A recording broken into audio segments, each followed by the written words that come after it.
병원에 가고 있습니다. 주말 동안 수술이 안 된다 그래가지고 그냥 보조기 차고 집에서 대기하다가 저는 월요일이 돼가지고 외래 받고 수술 일정 이제 잡을 것 같아요. 빠르면 내일 안으로도 가능하다고 하셨는데 아직 어떻게 될지 몰라서 일단은 가서 진료 잘 받고 오겠습니다. 다녀올게요.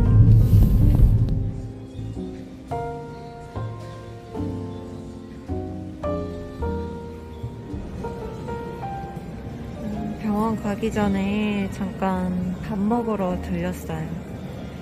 시간이 좀 남아가지고 좀 간단하게 뭐 좀 먹고 가려고.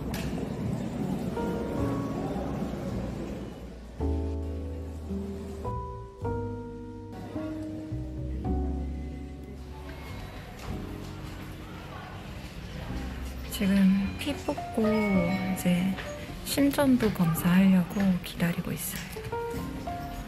오늘 입원할 것 같아요.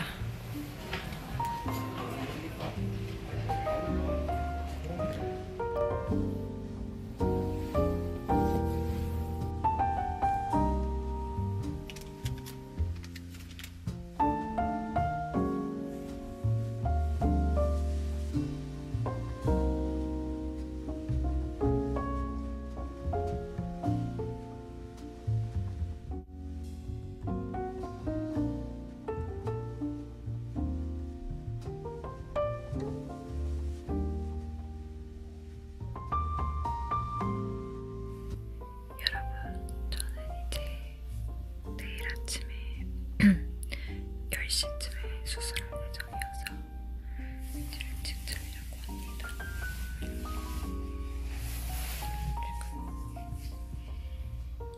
지금 다들 자는 분위기예요. 수술 잘하고 올게요. 아침이 됐어요. 지금 새벽 5시고 피 검사하고 링겔 맞고 조금 있다가 이제 수술 들어갈 것 같은데 너무 무서워요. 잘하고 올게요.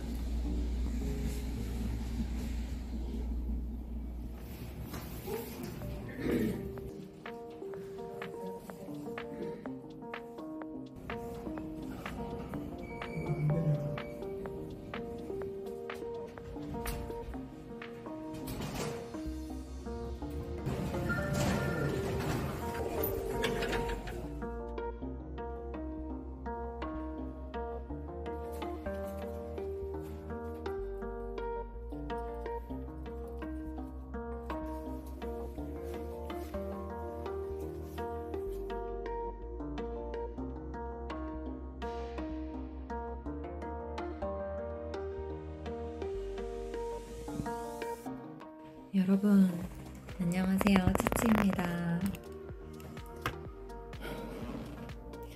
아시는 분들은 아시겠지만 콜이 3조각이 났어요. 제가 이제 간단한 수술 후기를 좀 남겨보려고 이렇게 카메라를 켰습니다. 일단 사고가 나게 된 경위는 좀 이 카트장에 적응을 좀 해서 이제 막 어떤 단계였냐면 이제 조금 두려움을 극복해서 좀 재밌게 타고 있는 단계였었거든요. 왜냐면 이제 카트장을 이제 가보신 분들은 아시겠지만 대충 어떤 시스템이냐면 뭐 1시간이 있으면 그 중에 20분은 오토바이가 타고 카트 타시는 분들 레저용 카트라고 해서 1시간을 탄다고 해서 1시간 내내 타는 게 아니라 한 세션이 20분 정도를 탄다고 생각하면 되는데 생각보다 이 20분을 꽉 채워서 타는 것도 체력적으로 되게 힘들거든요. 근데 제가 이제 사고가 났던 그날이 평일이었나? 뭐 어쨌든 그래가지고 레저 카트가 많이 없었고 그리고 연습하는 카트가 많이 없었어가지고 바이크가 거의 1시간 내내 탈 수 있는 세션이 좀 많았었어요. 그래서 보통은 20분 정도 타면 이제 체커기 올라와서 들어오라고 하는데 그날은 약간 자율주행처럼 그냥 원하는 만큼 탈 수 있고 들어와서 또 쉬다가 바로 물만 마시고 또 나가서 탈 수 있고 이런 상황이었었거든요. 그러니까 좀 체력적으로 많이 이미 이제 좀 소진을 한 상태였었어요. 오전에 많이 타서 조금 힘이 든 상태였었는데 제가 조금 무리해서 더 탄 것도 있었어요. 이미 힘이 빠져있는 상태에서 제가 한 19바퀴, 20바퀴 이렇게 이제 돌고 있을 때쯤에 좀 체력적으로 힘이 들더라고요. 그래서 들어갈까 말까 이렇게 생각을 좀 하고 있던 찰나에 이제 단장님께서 이제 저를 좀 몇 바퀴 끌어주시려고 이제 그 타이밍에 들어오신 거예요.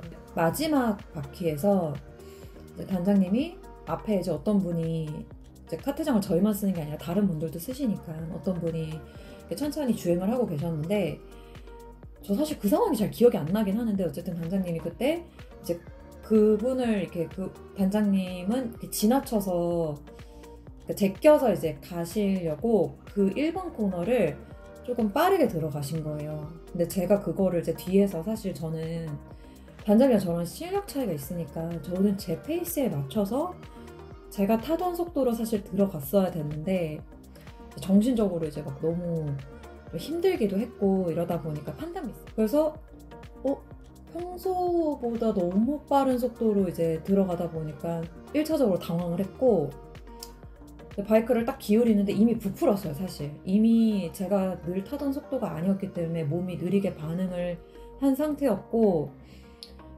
이미 이제 코너에서 부풀고 있어 거의 연석 끝까지 갔었는데 순간적인 그 두려움이 저를 딱 엄습하니까 그냥 제가 어떤 정신적으로 판단을 한 게 아니라 그냥 몸이 먼저 반응을 한 거예요.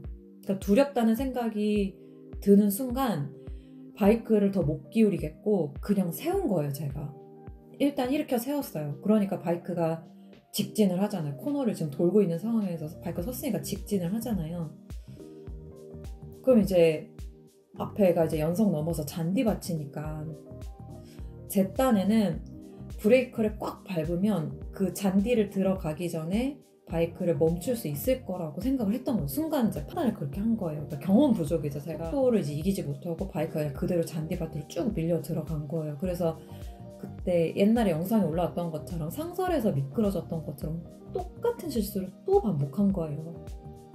상설에서 그렇게 미끄러졌을 때 다시는 잔디밭에서 내가 브레이크를 밟지 말아야지 라고 분명히 머리로 생각을 하고 있었는데 순간적으로 그런 생각이 드니까 이게 뭐 생각할 겨를이 없이 그냥 몸이 먼저 반응을 한 거 같아요. 근데 이제 떨어질 때 제가 운이 나쁘게 어깨로 바닥을 이렇게 탁 찢는 느낌이 느껴졌어요. 그러니까 어깨가 바닥에 딱 닿는 게 느껴지더라고요. 순간적으로.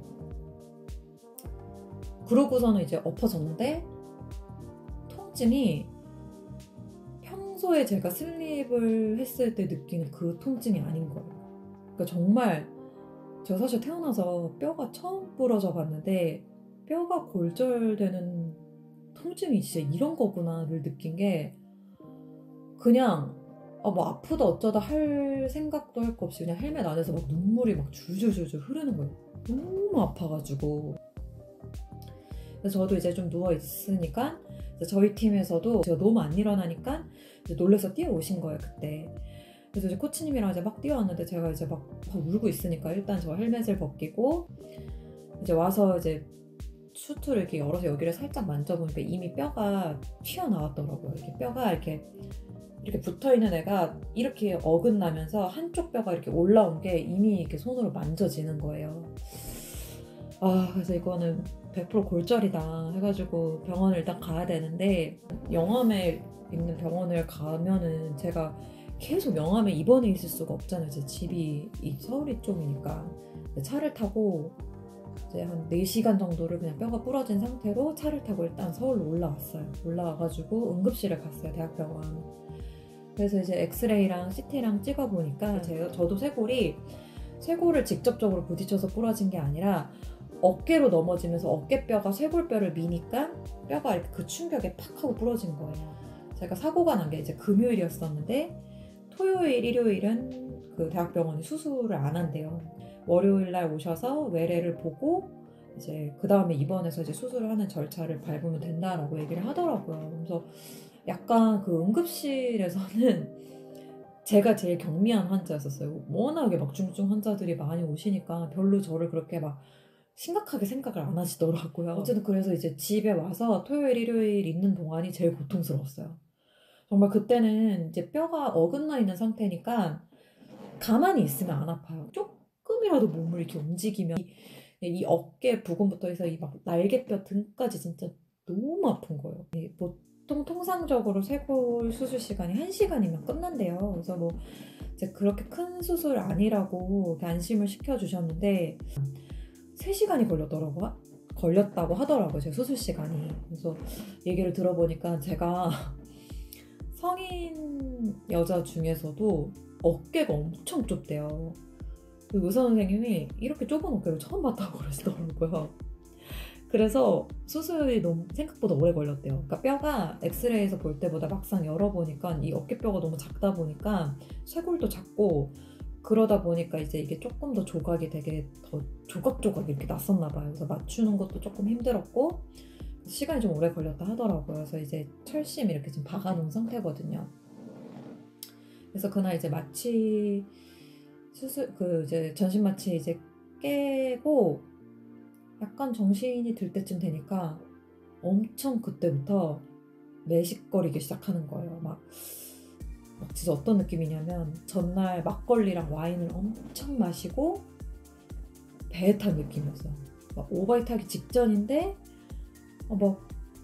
막 오바이트를 할 힘은 없고 근데 막 속은 너무 울렁거리고 제가 이제 간호사 언니한테 얘기를 하니까 그 무통주사 때문에 그렇다고 하더라고요. 그러니까 그 무통주사가 사람에 따라서 그런 울렁증을 조금 유발할 수 있대요. 그래서 언니가 너무 울렁거리시면 이걸 잠깐 막아놓겠다고 하시더라고요. 그래서 그거를 막으니까 좀 괜찮아지는 거예요. 그래서 경과에 따라서 뭐 더 입원을 해도 되고 최소 이틀 정도는 이제 입원을 해야 된다고 항생제 맞고 막 이래야 돼가지고 근데 입원을 했는데 이제 그때부터 이제 정신 좀 들어서 이제 주변 사람들한테 전화 다 드리고 많이 걱정하고 계시니까 수술 잘 끝났다고 전화 드리고 이러고 있고 이제 그때부터는 회복을 했는데 이번에 이제 좀 다치고 나서 되게 많은 걸 좀 느꼈어요.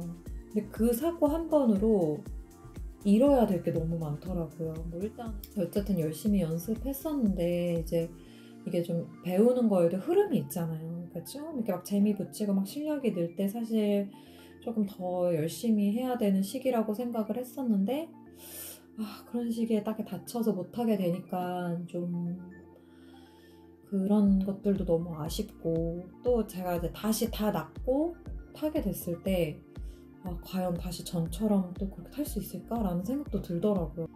그러니까 좀 너무 좀 속상하더라고요. 속상해서 제가 이번에 이제 사고가 나고 나서 느낀 게 일단 이제 트랙을 탄다는 기준 하에서는 기본기가 좀 탄탄하고 차근차근 이렇게 쌓아 올렸던 실력이 있었더라면 충분히 미연에 방지할 수 있는 이제 사고들이었었는데 좀 연습 부족으로 인해서 실력이 그만큼 안 되는데 무리해서 탄 것도 분명히 있는 것 같고 그래서 배워야 된다고 생각해요. 이게 아무래도 머신이잖아요. 기계다 보니까 감각만으로 타는 거, 센스만으로 타는 거는 좀 한계가 있는 것 같아요. 근데 이게 목숨과 직결되고 건강과 너무 직결되는 문제다 보니까 확실히 바이크는 진짜 배워야지 안전하게 탈 수 있는 스포츠인 것 같아요. 뭐 공도가 됐건 트랙이 됐건 그래서 배우고 연습하고 이래야겠다라는 생각도 많이 했고 그냥 조심만 해야지 이렇게 생각했었는데 막상 사고 나서 수술했는데 아직은 못하겠다라는 생각은 안 들더라고요. 그냥 빨리 나와서 더 열심히 연습해서 더 잘 타고 싶다라는 생각이 강하게 드는 걸 보니 가접은 하지 않을 것 같습니다. 그래서 어쨌든 이제 잘 회복하고 있습니다. 지금 상처가 이만큼 났어요. 꽤 많이 짠 것 같아요. 한 10cm 쨌나?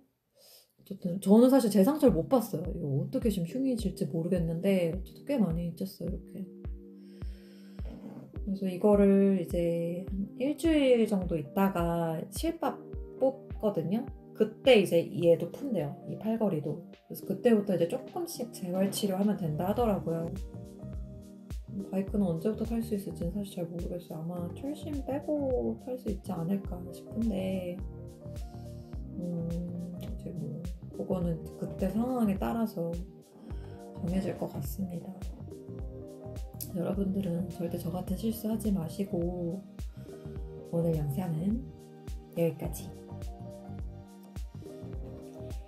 오늘 영상도 끝까지 시청해주셔서 감사합니다.